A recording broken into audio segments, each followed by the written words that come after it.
우리가 살아가는 세상은 참 많은 비밀이 있는 것 같습니다. 뭐 세상만 비밀이겠습니까? 우리 개인에게도 많은 비밀이 분명 있을 것이죠. 뭐 우리 가정에서도 비밀이 있겠죠. 뭐 이거는 다른 누군가가 알지 않았으면 좋겠다. 뭐 그런 비밀도 있을 거예요. 우리가 다니는 회사에서도 분명 비밀이 있을 것입니다. 심지어 이 나라도 우리나라도 여러 많은 국가적인 기밀들 또 비밀들이 있을 것이에요. 심지어 우리가 먹고 마시는 것에도 많은 비밀이 있죠. 뭐 TV나 유튜브를 보면 정말 많이 나오는 방송이 먹방 프로그램 같습니다. 정말 맛있게들 먹어요. 그 음식을 이제 소개하는 우리 셰프들 보면요, 뭐 일반적인 자료 이런 그 식재료들은 좀 많이 공개합니다. 그런데 유독 그 비법 하나만큼은 또 알려주지 않을 때가 있어요. 이것만큼은 비밀이다라고 하면서 뭐 무엇인가를 갑자기 막 붓는 그런 장면 또한 볼 수 있었을 것입니다. 세계적인 음료 회사 코카콜라, 이 코카콜라의 CEO가 참 무서운 말을 했습니다. 우리 몸속에 물이 흐르잖아요. 70% 이상이 다 물인데 우리의 그 몸에 그 물이 아니라 콜라로 흐르게 할 정도, 그 정도로 코카콜라를 만들었다라고 합니다. 사업하면 그렇게 해야 되나 봐요. 그 정도까지 우리의 몸에 물이 아니라 콜라가 흐를 정도로. 이 코카콜라 또한 그 맛의 그 레시피를 철저하게 비밀로 붙이고 있다라고 합니다. 이처럼 사람들은 또 기업이든 또 가정이든 나라든 참 많은 비밀이 있죠. 우리가 일상적으로 또 간혹 이런 얘기를 주고받을 때 이건 비밀이니까 너만 알아야 돼, 누구만 알아야 돼, 이럴 때가 있죠. 아무에게도 말하지 말라고. 아무에게도 말하지 말라고. 오늘 본문인 이 에베소서 3장을 보게 되면요, 이 비밀이라는 단어가 몇 차례 등장합니다. 하나님에게도, 우리 하나님께도 1급 비밀이 있었다라는 것입니다. 우리 하나님께도 비밀이 있었다라는 것이죠. 그런데 하나님이 생각하시는 그 비밀은 우리 사람이 생각하는 그 비밀과는 조금 차이가 있다라는 것입니다. 하나님이 생각하시는 비밀과 우리가 생각하는 비밀이 차이가 있는 것이에요. 사람의 비밀은 무엇일까요? 감추고 드러내기를 극도로 꺼려합니다. 그런데 하나님의 비밀은 어떠한가? 드러내기 위한 비밀이다라는 것이에요. 할렐루야. 드러내기 위한 비밀. 이 비밀이라는 헬라어 원어 그 단어가 미스테리온입니다. 미스테리온. 이 미스테리온에서 영어 단어 미스터리가 파생되었습니다. 헬라어 미스테리온은 계속 숨겨두어야 할 그런 비밀이 아니라 드러내고 싶고 또한 자랑하고 싶은 것, 그것이 미스테리온이다라는 것이죠. 그런데 우리 성경에는 번역이 다 비밀로 돼 있어요. 다 비밀로 돼 있어서 이게 어떠한 비밀인지 약간 좀 아리송할 때가 분명히 있을 것입니다. 그런데 영어 성경은 좀 확실하게 구분을 하는 것 같습니다. 그래서 이 비밀이라는 것을요, 때로는 시크릿이라고 표현하기도 하고 때로는 미스터리라고도 표현합니다. 물론 같은 비밀이지만 이 두 가지 단어의 그 뉘앙스, 그 의미는 조금 다릅니다. 시크릿은 감추어져 드러나 있지 않은 것, 그것이 시크릿이라고 할 수 있죠. 그런데 미스터리는 보이기도 합니다. 드러나기도 하죠. 그런데 그것을 잘 알지 못한다라는 것이에요. 정말 그렇지 않습니까? 고대 시대 때 지어진 건물들 보면 미스터리 하잖아요. 야, 이걸 어떻게 지었을까? 이 돌을 어떻게 세웠을까? 이런 것들이 세계적으로, 물론 우리나라에도 있죠. 그런 것들이 정말 많이 있습니다. 고대 시대에 뭐 포크레인도 없었고 뭐 아무것도 없었는데 이런 걸 어떻게 세웠을까? 정말 미스터리한 일들이 많이 있죠. 그러니까 오늘 본문에서의 비밀은 시크릿이 아니라 바로 미스터리입니다. 보이기는 보이는데 제대로 알지 못하는 것. 듣기는 듣는데 제대로 깨닫지 못하는 것. 지금 그런 비밀을 말하고 있는 것입니다. 그렇다면 이처럼 드러나 있음에도 깨닫지 못하는, 진정 깨닫지 못하는 그 하나님의 1급 비밀은 무엇이냐라는 것이에요. 그 하나님의 1급 비밀, 그 첫 번째는요, 바로 예수 그리스도입니다. 할렐루야. 그 하나님의 첫 번째 1급 비밀, 예수 그리스도예요. 사도 바울은 예수 그리스도를 믿고 난 다음 그리고 그 비밀을 깨닫게 됩니다. 그리고 그 비밀, 그 하나님의 1급 비밀을 깨닫고 난 다음에 예수 그리스도에 대해서 바울이 이렇게 말합니다. 4절입니다. 함께 읽겠습니다. 그것을 읽으면 내가 그리스도의 아멘. 예수 그리스도가 비밀인 것이죠. 우리를 향하신 그 구원의 역사도 여러분 바로 비밀이다라는 것입니다. 여러분 구원은요 어느 한순간에 뚝딱 이루어진 것이 결코 아닙니다. 한순간에 일어난 일이 아니죠.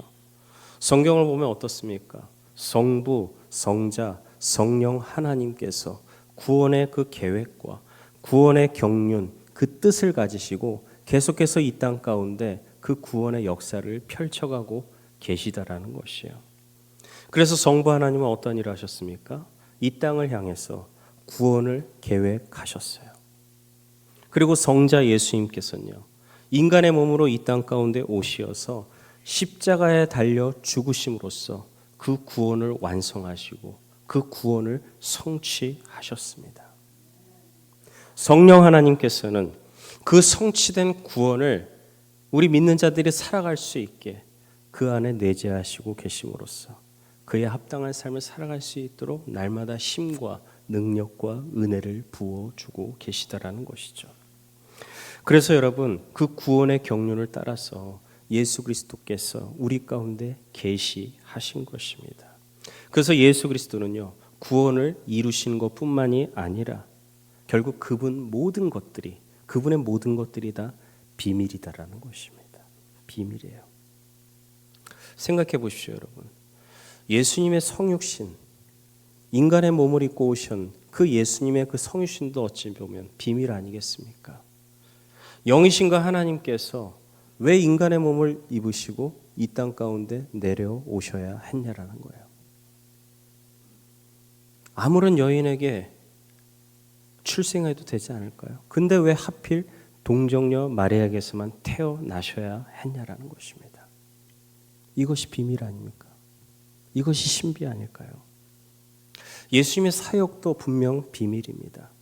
오병이어의 기적도 비밀이고 죽은 사람을 살리신 사건, 죽은 나사로를 살리신 사건도 분명 비밀입니다. 사람들은 기적을 보았죠. 죽은 사람이 살려난 것 또한 보았습니다. 그렇지만 사람들은요.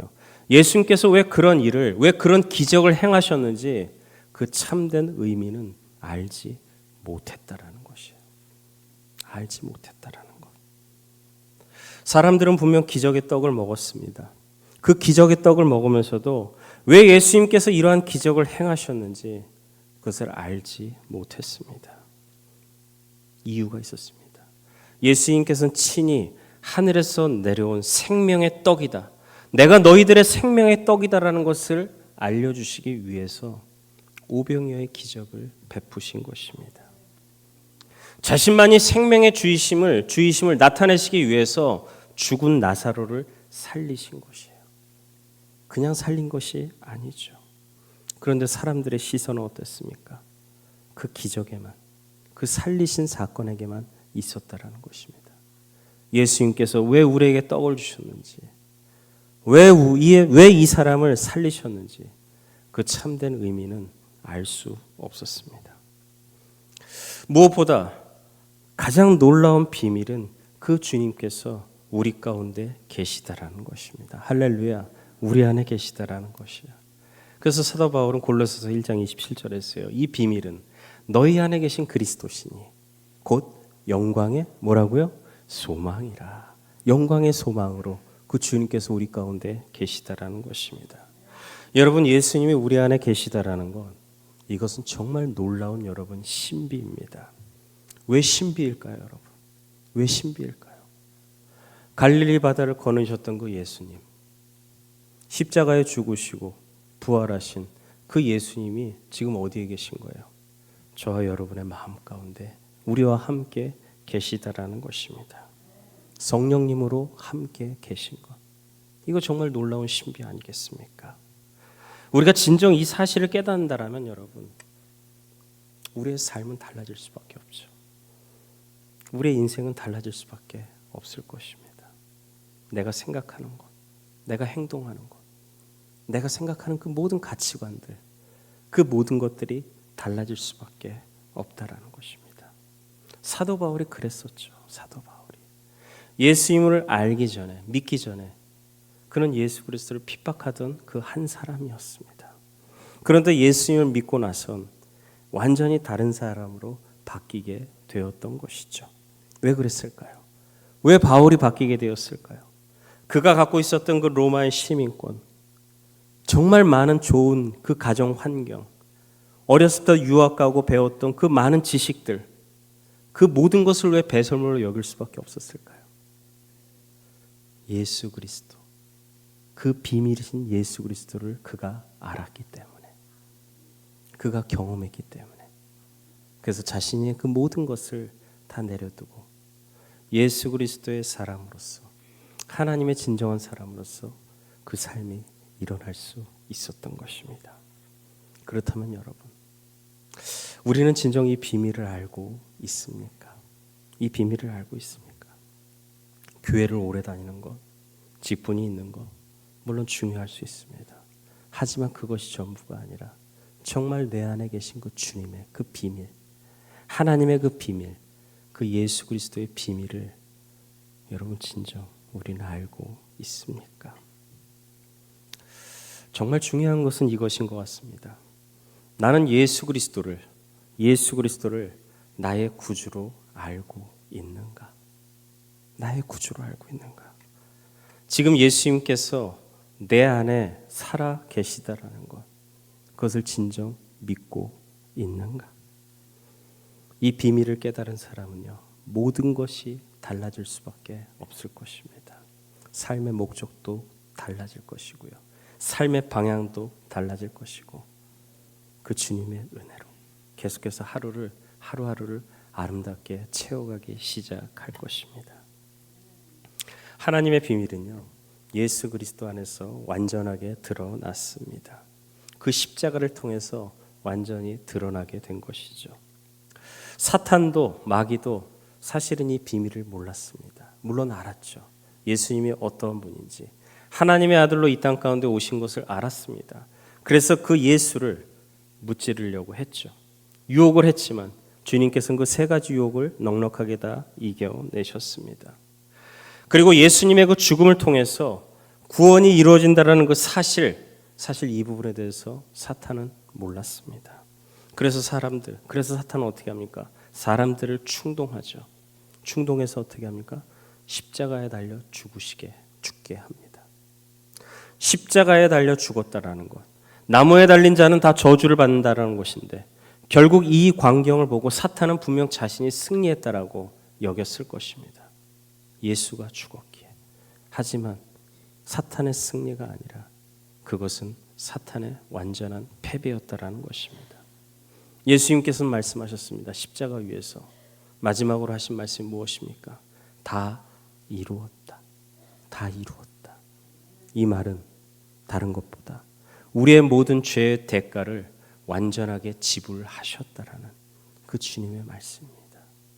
죄 없으신 주님께서 죄 있는 인간들을 향해서 하나님과의 관계에 멀어져 있는 그 인간들을 다시 회복시키기 위해서 희생제물로서, 대속제물로서 주님 십자가에 달리셨고, 그 모든 죄의 그 값을 대신 지불하셨다라는 것이에요. 예수님께서 여러분 우리를 위해서 대신 죄를 지시고 십자가에 죽으시고, 그리고 사흘 만에 부활하셨습니다. 부활하셔서 어떠한 일이 일어났습니까? 그 모든 죄의 권세가 결국 무너졌습니다. 모든 사망 권세가 다 무너진 것입니다. 그리고 사탄의 권세 또한 무너지게 된 것이죠. 그리고 예수 그리스도를 믿고 영접하는 사람들에겐 새로운 생명이 부여된 것입니다. 그 생명이라는 것은 하나님과의 멀어졌던 그 관계가 다시 회복되고 하나님의 자녀로서 이 땅 가운데 살아갈 수 있는 그 놀라운 특권, 그 은혜를 우리 가운데 부여하신 것입니다. 사랑하는 여러분, 이것이 바로 복음이죠. 이것이 바로 복음입니다. 우리가 여러분 선하게 살아서 구원받았다, 그것이 아닙니다. 내가 이 땅 가운데 많은 일을, 그런 공로를 행했다, 그래서 천국에 간다, 결국 그것이 아니죠. 예수 그리스도의 그 십자가 때문에, 그 주님의 십자가 때문에 여러분 우리가 구원받은 것입니다. 그래서 그 십자가는요, 바로 나를 향하신 그 하나님 사랑의 결정체, 그 하나님의 사랑의 완전판, 이것이 바로 십자가입니다. 십자가를 그냥 교회의 상징물로서 어떠한 보석물로만 여기지 마십시오. 우리는 최소한 달라야 됩니다. 십자가를 바라볼 때 나를 향하신 그 주님의 사랑, 그 주님의 은혜, 그것이 바로 십자가라는 것이에요. 그래서 이 십자가를 믿는 자들에게는요, 진정 그 가운데 자유를 얻기 시작합니다. 죄에서도 자유로워지죠. 죽음에서도 자유로워집니다. 죽음의 순간에서도요, 평안하게 하죠. 내 뜻이 아니라 주님의 마음이 나의 마음 가운데, 나의 영혼 가운데 임하기 때문에 우리는 담대하게 그 죽음 또한 맞이할 수 있다라는 것입니다. 그렇다면 여러분, 정말 여러분은 이러한 십자가의 그 은혜를 경험하고 있습니까? 우리가 진정 교회를 다니는 그 이유가 여러분 무엇입니까? 물론 은혜를 받고 그에 합당한 삶을 살아가는 것도 있고, 또 이 가운데 우리가 서로 맞는 분들끼리 함께 믿음으로 또 영적으로 교제하는 것도 너무 중요합니다. 그렇지만 가장 중요한 것은 무엇이냐? 십자가의 은혜로 살아가기 위한 그런 몸부림이 여러분 우리 가운데 있어야 한다는 것입니다. 나를 향하신 그 주님의 그 완전하신 그 사랑, 그 십자가의 은혜로 내가 이 땅 가운데 하나님 나라 백성답게 그렇게 삶을 살아가는 것, 이것이 바로 저와 여러분을 향한 우리 주님의 뜻이다라는 것이죠. 그리고 사도 바울은요, 또 하나의 비밀을 이야기합니다. 그것은 바로 주님의 몸된 교회라는 것입니다. 주님의 몸된 교회예요. 여러분, 정말 교회는요, 건물이 아니에요. 조직도 아닙니다. 신약 성경 어디에서도요, 교회에 대해서 건물로 이야기한 적이 없습니다. 에클레시아는 어떤 의미냐? 예수 그리스도 안에서 한 지체된 자들의 모임, 이것이 에클레시아고 이것이 바로 교회라는 것입니다. 다시 말하면요, 예수 그리스도를 머리로 하는 공동체, 바로 이것이 교회예요. 그리고 우리는 그의 몸된 지체들이라는 것입니다. 그래서 바울은 교회에 대해서 이렇게 말합니다. 6절입니다. 함께 읽겠습니다. 이는 이방인들이 복음으로 말미암아 그리스도 예수 안에서 함께 상속자가 되고 함께 지체가 되고 함께 약속에 참여하는 자가 됨이라. 아멘. 함께라는 단어가 3번 등장합니다. 예수 그리스도를 모르던 사람들이 예수 그리스도를 영접하게 된 이후, 복음을 듣고 예수님을 믿게 된 이후에 예수 그리스도 안에서 어떻게 되는 것이요? 함께 상속자가 되고 함께 지체가 되고 그리고 함께 그 약속에 참여하는 자가 된다라는 것입니다. 함께 상속자가 된다라는 것은요, 하나님의 자녀가 된다라는 것입니다. 그 하나님의 자녀야말로 아버지의 그 유업을 상속받을 그 권리가 부여되기 때문이라는 것입니다. 그래서 우리가 예수 그리스도를 믿음으로 하나님의 자녀가 될 뿐만이 아니라 하나님의 자녀로서, 우리가 하나님의 자녀로서 그 하나님의 그 영광스러운 그 상급을 유업으로 받을 수 있는 상속자가 된다라는 것인데, 여러분, 이것은 정말 놀라운 은혜입니다. 우리 한 사람 한 사람이 하나님의 은혜의 상속자가 된다라는 것이죠. 단순히 우리가 천국에 들어간다, 그런 의미만이 아니라 우리 하나님 아버지께서 예비하신 그 영광스러운 상급을 우리가 그렇게 또한 유업으로 받게 된다라는 것이에요. 그렇기 때문에 우리는 그 복음으로 말미암아 진정 함께 상속자가 된 것입니다. 그러므로 우리는요, 이제 그리고 또 앞으로 우리의 영혼이 육체의 장막을 벗고 이 세상을 떠나갈 때에 상속자로서 당당하게 하나님 아버지께서 우리를 예비해 놓으신 그 영광스러움을, 그 영광스러운 상급을 받아 누리게 될 것이라는 것, 여러분, 우리가 이것을 기대할 수 있어야 합니다. 이것이 함께 상속자가 받는 은혜죠. 함께 지체가 되었다라는 것은요, 모든 것을 누릴 수 있는 그 공동체의 일원이 되었다라는 것이에요. 사도 바울은 교회를 이야기하면서 몸의 지체로서 그렇게 이야기합니다. 몸의 지체. 우리의 몸에는 머리가 있죠. 그리고 또한 많은 지체가 있습니다. 눈에 보이는 지체도 분명히 있어요. 그렇지만 눈에 보이지 않는 그런 지체도 있다라는 것이죠. 그 모든 기관들이 결국 머리의 지시를 받아서 다 움직이고 다 활동한다라는 것입니다. 교회 역시 어떠해야 되는가? 바로 머리의 지시를 받아 움직일 수 있어야 한다라는 것입니다.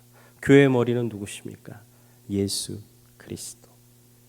예수 그리스도께서 말씀하시면 우리는 그에 합당하게 움직일 수 있고 행동할 수 있고 헌신하고 또한 섬길 수 있어야 한다라는 것입니다.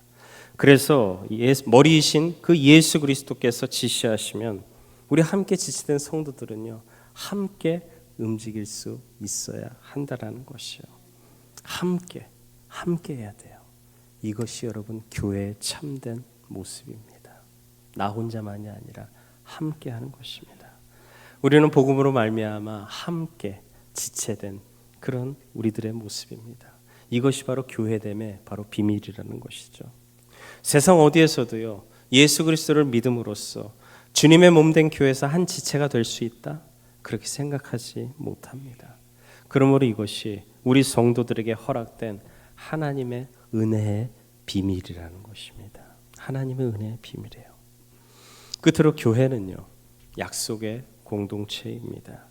우리는 분명 하나님의 그 약속의 말씀을 붙들고 살아갑니다. 여러분은 어떠한 말씀을 붙들고 살아가십니까? 하나님께서 우리 가운데 말씀하십니다. 요한복음 14장 27절 우리 함께 읽겠습니다. 평안을 너에게 끼치노니 곧 나의 평안을 너에게 주노라. 내가 너에게 주는 것은 세상이 주는 것과 같이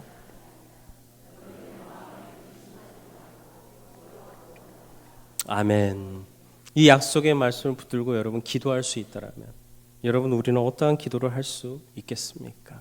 주님, 저에게 그 주님이 말씀하시는 평안을 허락하여 주시옵소서. 이제 주님께서 약속하시고 말씀하신 대로 세상에 줄 수 없는 그 평안, 주님만이 주실 수 있는 그 평안을 내가 누리길 원합니다. 그래서 내 마음에 있는 그 어떠한 근심도 그 두려움도 다 떨쳐 나가게 하여 주옵소서. 요한복음 16장 24절에서 지금까지 너희가 내 이름으로 아무것도 구하지 아니하였으나 구하라 그리하면 받으리니 너희 기쁨이 충만하리라. 이 말씀 묵상하면 이 약속의 말씀 붙들고 우리는 어떻게 기도할 수 있겠습니까? 주님, 더 이상 이제 내 공로로 행하지 않게 해주시고 주님의 그 이름에 근거하여 내가 기도하기를 원합니다. 나의 어떠함이 아니라 예수 그리스도의 그 이름으로 앞으로 나아가기를 원합니다. 응답의 약속을 믿고 더욱더 기도하는 내가 되겠습니다. 내 공로와 그 업적이 아니라 주님이 베풀어 주신 그 은혜의 기쁨을 날마다 누리기를 소망합니다. 이렇게 기도할 수 있다라면 여러분, 우리는 그 약속의 말씀에 참여하는 자가 된다라는 것이죠. 수고하고 무거운 짐진 자들아 다 내게로 오라. 내가 너희를 쉬게 하리라.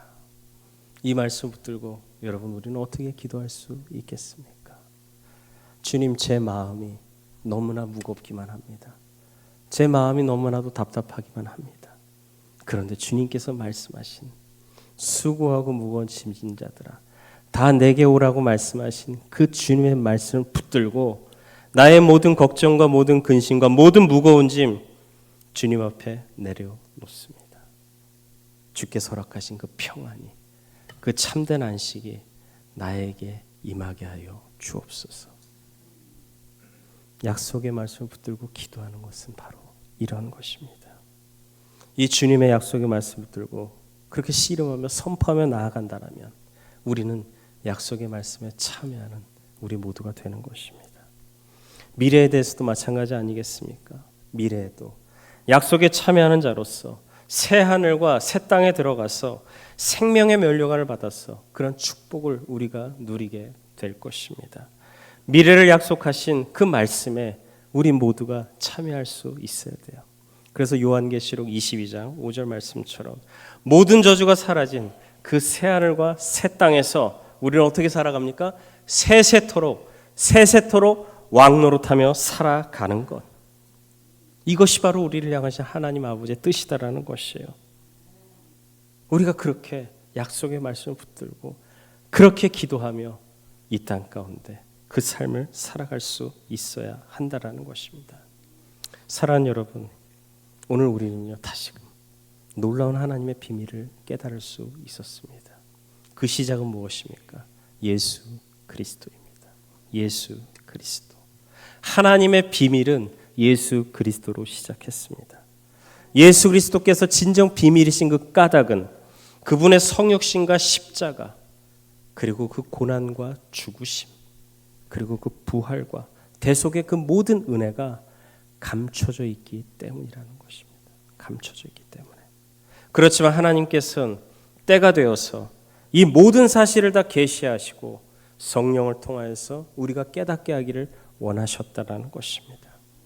그리고 또한 그 비밀이신 그 예수님께서 우리 안에 거하고 내주하시고 우리를 그렇게 도우시는 성령님으로 계시다라는 것입니다. 그뿐만이 아니라 주님의 몸된 교회가 바로 하나님의 비밀입니다. 예수 그리스도를 믿음으로써 우리가 그리스도와 함께 연합한다라는 그 사실, 우리가 몸을 이루는 각 지체로서 머리이신 그 예수 그리스도의 그 지시에 따라서 살아간다라는 그 사실, 여러분 이것이 비밀이고 이것이 신비 아니겠습니까? 그래서 세상 사람들은 이해하지 못합니다. 믿는 자들을. 하나님의 사람들을 이해하지 못하죠. 왜 저렇게 살아가는지, 왜 저렇게 섬기는지, 왜 저렇게 사랑을 베푸는지 저들은 이해하지 못해요. 왜요? 하나님의 비밀을 알지 못하기 때문이라는 것입니다. 그런데 우리는 다릅니다. 이 비밀을 깨달았기 때문에 이제 저와 여러분은요, 어느 누구 한 사람도 예외 없이 교회의 머리이신 주와 더불어서 하나님 아버지의 나라를 상속받은 상속자로서 그 약속의 유업을 받을 상속자가 되었고 지체가 되었고 또한 한 몸으로서의 우리가 한 공동체가 되었다라는 것입니다. 이 영광스러운 사실을 깨달은 사람은요, 그냥 아무렇게나 살지 않습니다. 그냥 막 살지 않습니다. 하나님께 주신 그 가치관, 하나님께 주신 그 생각을 갖고 그에 맞게 행동하고 그에 맞는 삶을 살아간다라는 것입니다. 사랑하는 여러분, 우리가 이 비밀을 깨달았다라면 그 비밀을 아는 자답게 그렇게 삶을 살아갈 수 있어야 합니다. 예수 그리스도를 붙들고 십자가의 은혜로 살아가며 주님의 몸 되신 교회를 사랑하며 살아가십시오. 그럴 때 하나님께서 우리의 삶을 통하여서 그 놀라운 비밀을 우리를 통해서 몸 되신 주의 교회들을 통해서 이 땅 가운데 더 밝혀 드러내게 하실 것입니다. 저와 여러분이 이 영광스러운 비밀을 깨달아 그에 합당한 삶을 살아갈 수 있는 그런 귀한 은혜가 우리 모두에게 임하길 주님의 이름으로 축복합니다.